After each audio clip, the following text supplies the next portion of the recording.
Unwritten rules govern the duel, and there's no biting allowed.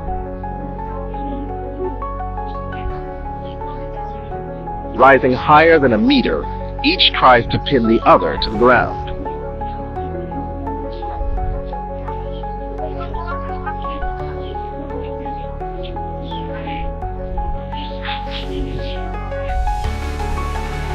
With a final, non-venomous blow, the contest ended.